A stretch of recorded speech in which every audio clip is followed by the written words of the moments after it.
U.S. Senate. We appreciate him making the journey over here today. Thanks, Lewis. Why don't we get everybody stand up and just kind of shake it out, because y'all been sitting there a long time. I had to get up and make a quick hit call, so y'all want to stand up just for a second or two.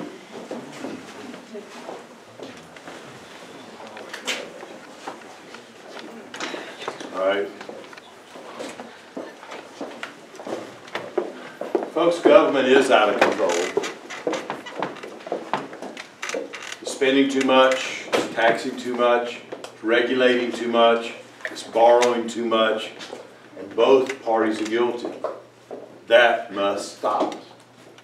In fact, I've introduced more targeted spending cuts than any other member of Congress. In fact, in the last Congress, there was over $155 billion worth of targeted spending cuts. Let me quickly give you some ideas about the targeted spending cuts that I propose. We're spending almost $70 billion on the Department of Education. The average salary of those fat cat bureaucrats is over $105,000 a year. That's roughly twice what an average teacher makes here in Georgia. I say let's close down the Department of Education totally. Let's keep those dollars here in Georgia. Let's pay our teachers more. Let's have a world-class education. And let's get rid of Common Core. That's the way to do it. While we're closing down things, let's close down the EPA also. We've got to be good stewards of our environment. There's no question. But we've got to get the heavy boot of the EPA off the throat of business, our job producers, and off our economy. And while we're closing down things, let's close down the IRS also. Let's go to a fair tax. Now, all the things that we talk about, the out-of-control spending, the out-of-control debt, all the scandals that you hear on TV of Benghazi and the IRS and NSA, even the unconstitutional executive orders that this president has been doing, and actually presidents of both parties have been doing, all those things are symptoms. The disease is big government that's left its constitutional bounds. I believe in the Constitution of the United States. I've voted that way ever since I've been in Congress. There are 4 questions I ask about all legislation. The first one is it constitutional according to the original intent? Is it one of those 18 enumerated powers in Article 1, Section 8?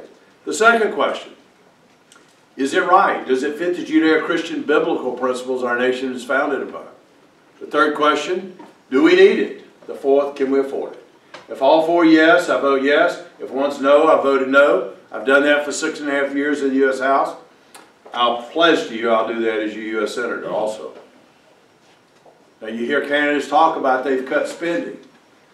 Well, it's been because, in Congress, because of the sequester. Not because they wanted to. Here in the state, it's because the government mandated it, not because they wanted to. I've offered more spending cuts. In fact, I fought the appropriators. When they see me coming, they know I have my scalpel, and they cringe. All of them. But the disease is big government. It's just totally out of control. I'm working and have been working for 6.5 years to take power away from the politicians and bureaucrats in Washington. Send it back to the states or the people, as the 10th Amendment says it should be.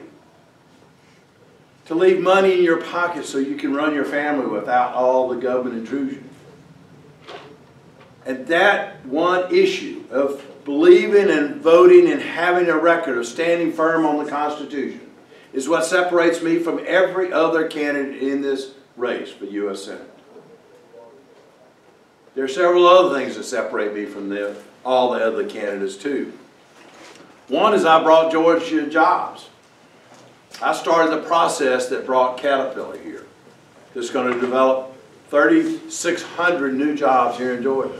I talked to Baxter Pharmaceuticals the same way. I'm working with 3 companies right now trying to bring those jobs to Georgia. 3 separate companies. There's not another member of Congress and not another candidate in this race who's been working to bring Georgia jobs. None. Now we talk about the balanced budget. I've got the strongest balanced budget amendment in the Constitution that's been introduced in Congress. My jobs bill would create millions of new jobs all across America. It'll bring manufacturing back to Georgia. I've got the record. There's no other candidate that has that record. I'm trying to take politicians' power and money away from them. You see, under the Constitution, if we were running the government the way it's supposed to be, according to the federal Constitution, I'd be practicing medicine here in Georgia and going to Washington every now and then to make sure we have a strong national defense. That should be the major function of the federal government. And we're not even doing that. I'm in the military today. I'm in the Navy Reserve. I was deployed to Afghanistan in 2012.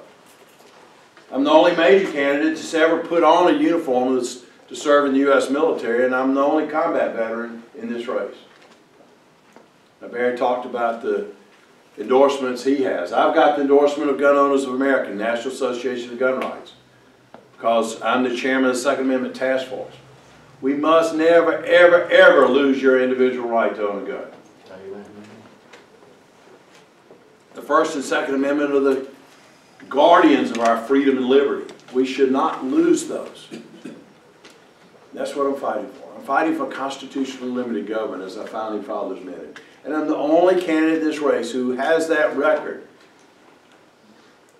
The only one who you can trust, because you can see where I'm going as your senator, because you can see where I've been as your congressman.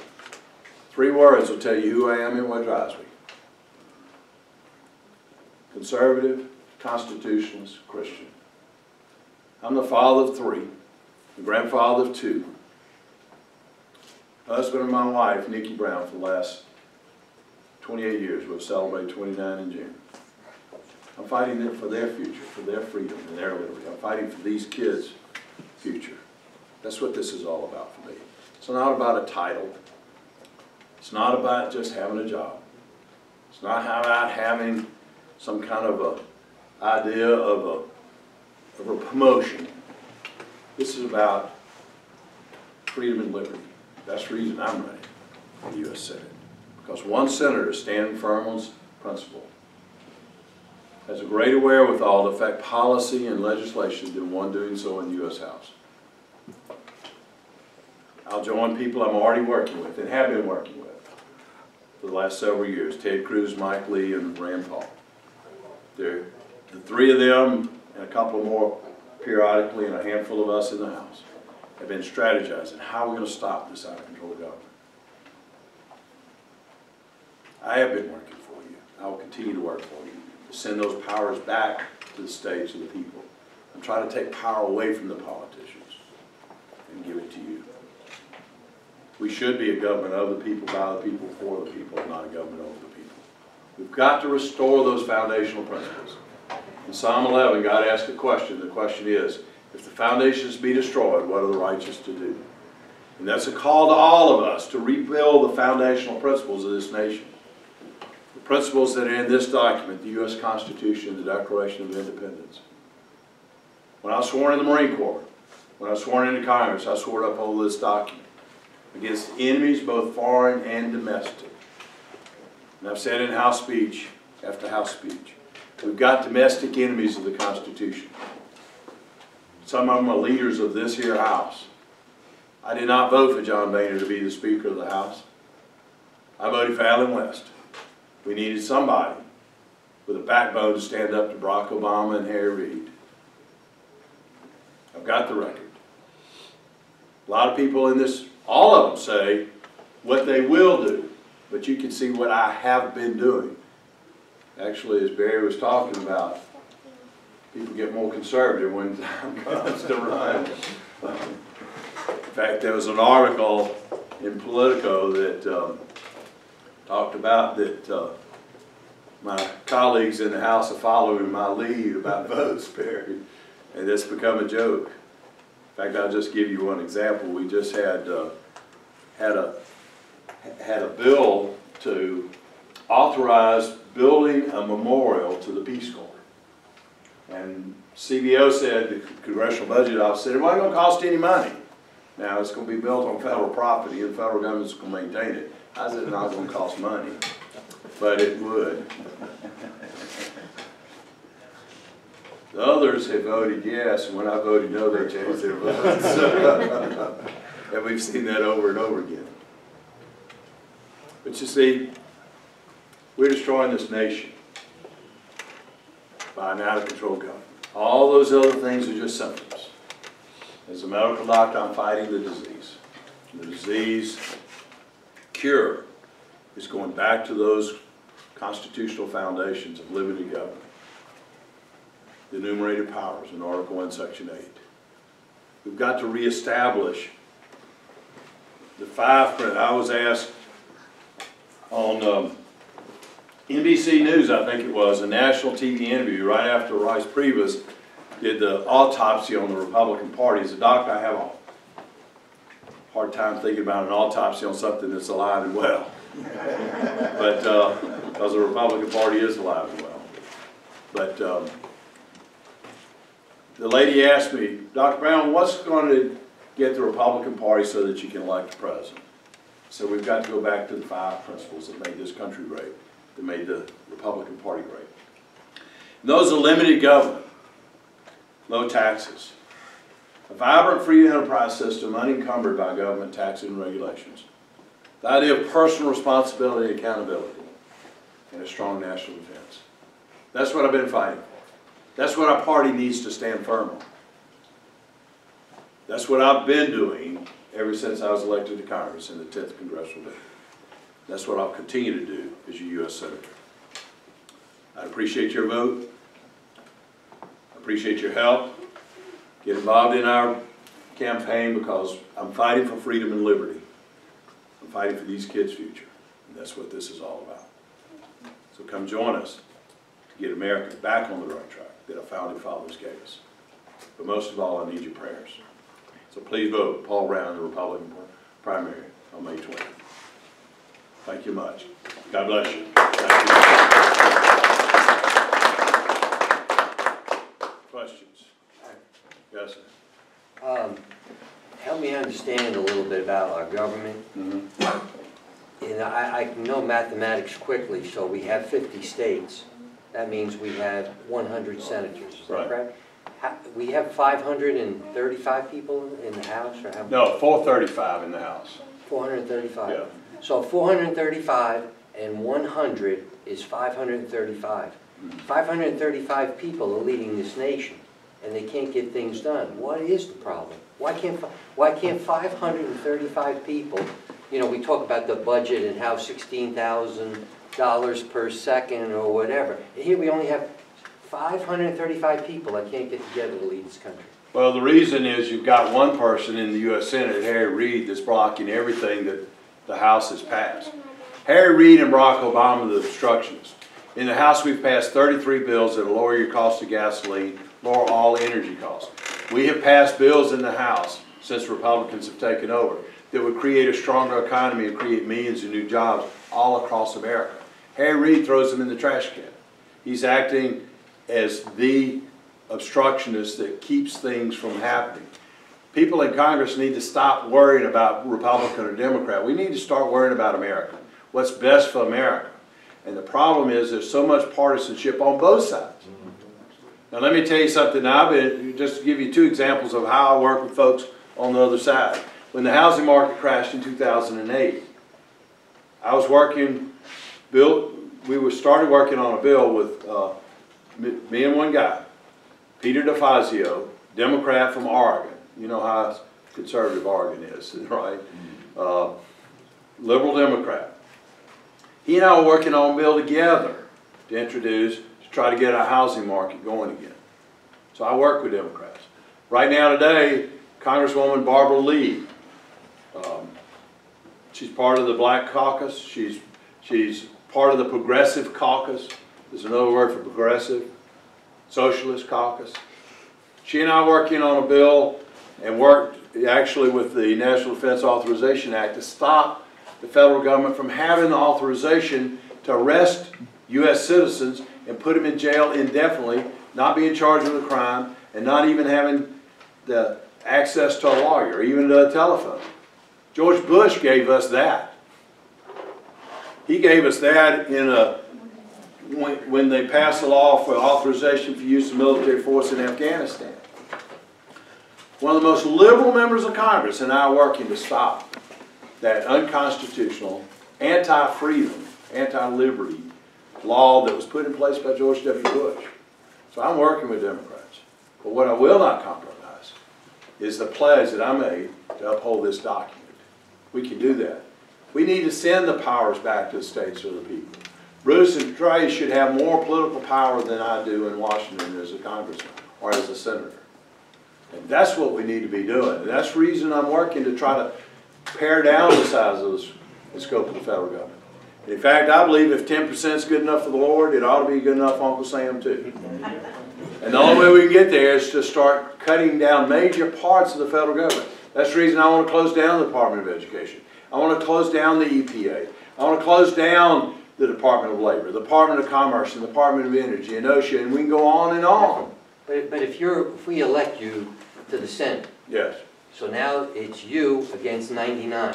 No, the thing is... will you be able to get 99 of the people involved? Well, the thing is, I'm already working with Ted Cruz, Rand Paul, and Mike Lee, so they're three. And they've been doing... You see how effective they've been. Okay. It was only a handful of us, actually, that brought forward saying, we cannot fix Obamacare. We've got to defund it. We've got to stop it. I've got the bill to do so. Obamacare is also a symptom of a government that's just totally out of control. My Patient Option Act has been endorsed by the Association of American Physicians and Surgeons, as well as Freedom Works. It's the only bill there. I can interrupt you though. Okay. Most of us, we all understand that. Right. But I have an owl theory. Who is the who? Yeah. Who is going to do it? How can you... Send me and I will do that. We got to get the Senate. There's only 100 people in there. And there's 535 people have taken this nation down the tubes. Well, it's not 535. That's the thing. There's some good people there. There's some real good people there that are fighting very hard. You don't need to fire all 535, as one candidate in this race wants to make you think that we should. And you don't need to fire, well, there are two candidates that want everybody fired.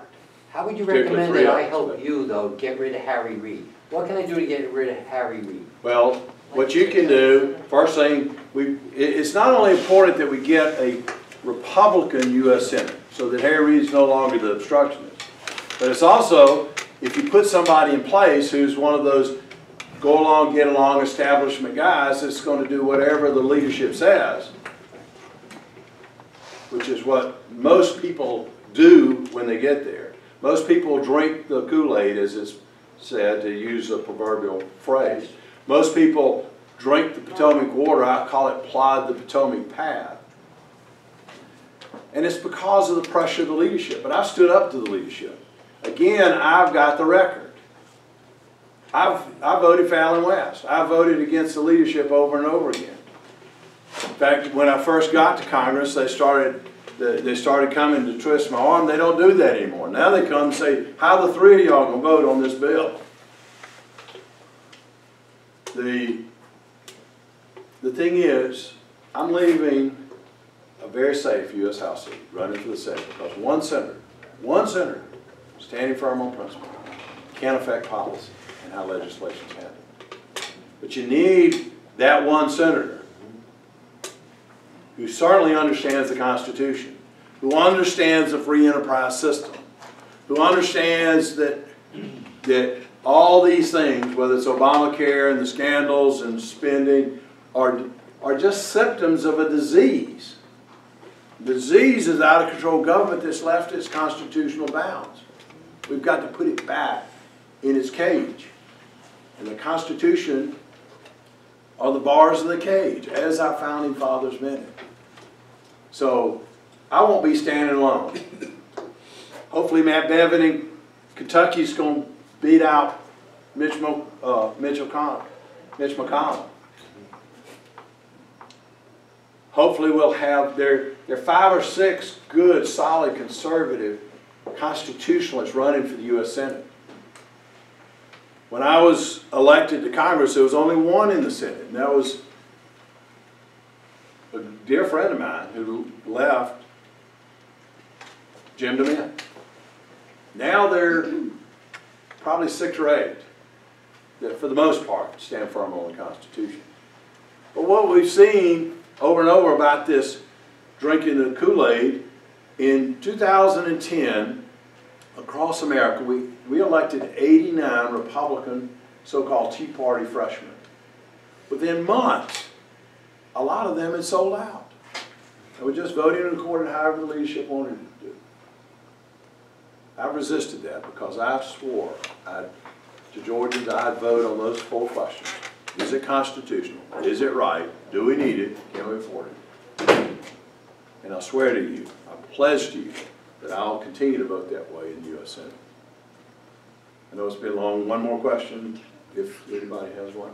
Yes, sir. Yeah, I have a question. Since you mentioned some of the, 2 of the senators that... Hey, Jack. Hey, Jack. that the Tea Party helped to get elected, okay, plus, you know, the Republican Party. My concern as a conservative is that the established GOP and the Tea Party, there seems to be a lot of friction between the 2, okay? And if we're going to win in the Senate and we're going to win over the presidency, I personally believe that there should be cooperation between those 2 groups. And because if we don't have that, I firmly believe Hillary and Michelle will be the next ticket, you know, for the presidency. And, you know, what's your feeling on this? Well, you're exactly correct. There is a schism within the Republican Party because you have the establishment like the big government. They like the set-asides. They like the carve-outs. They like the loopholes. They like the subsidies. And I've been fighting all those things because I believe everybody should be treated equally under the law. There shouldn't be any specialized treatment for anybody. Government should not pick winners or losers. But you see, the establishment across the country, the big business and the Chamber of Commerce type folks and what have you, in the U.S. Chamber, they want those specialized treatments. They want their government subsidies, just like people who get the government checks wants the government checks. And it's got to stop. We're headed to a financial meltdown in this country if we don't stop it quickly. And so you have the establishment that want to continue big government. They want to continue the big spending. I used to do a radio program when I was living down in southwest Georgia where I said that the Democrat Party's philosophy is socialism. They want total government control on everything involved in human endeavor. They just want to socialize big government. Then I went on to say, unfortunately, most Republicans in Washington just want an efficient big government. They're just cheap Democrats. And that's true today. That was in the late 80s and early 90s. Then it went on to say that the Democrats want to spend $1.25 for every dollar they take in taxes. Republicans want to spend $1.15 for every dollar they take in taxes. There's a dime's worth of difference between the 2 parties. Talking about the leadership, the establishment. I'm the only non-establishment candidate in this race. I'm fine. And what I'm excited about is what's going to change things. And going back to your question, Ted Lindsay, was when we the people stand up all across this nation and say we're not going to put up with this anymore. That's what I've been doing in Washington. I'm saying we're not going to put up with this anymore. And that's why I'm fighting it. And that's the reason you can trust me as your U.S. Senator, because you can see what my record has been. I'm the only combat veteran in this race. I'm a Marine. I believe in freedom and liberty, and that's what I'm fighting for. I'm fighting for your freedom and your liberty and for your future and for the future of your children and grandchildren. And these little girls and this young man's future, but their grandchildren's future. Because if we don't stop what both parties are guilty of doing, they're going to have a dim future. I've never voted for a stimulus package. I've never voted for a bailout. I've never requested an earmark. In fact, you'll hear one candidate talk about results matter. Well, I'm bringing jobs to Georgia. But I also led the effort in the Congress to stop the earmarking process, which has been the greatest source of pork barrel spending. I did that. And I'll continue to work for Georgians to bring jobs in the industry and get our economy going. To turn this country around. We can. Now, I hear people sometimes say, well, like the gentleman was talking about, that it may be too late. I cannot accept that. The way we stop this economic meltdown we're headed towards is stop spending money we don't have. I've never voted to raise the debt ceiling. We should not. We've got to cut the size and scope of government. And I've been fighting my own party as well as the other party in that process. You can know where I'm going as your senator because you can see where I've been as your congressman. So please vote for me, Paul Broun. Please come and join us as an army of we the people to take this country back. Put us back on the right course. The course that our founding fathers gave us to reestablish those 5 things. Limited government, low taxes, a vibrant free enterprise system, personal responsibility and accountability, and a strong national defense. That's what I'm all about. And most of all, I need your prayers. Thank you all so much. God bless you. Thanks for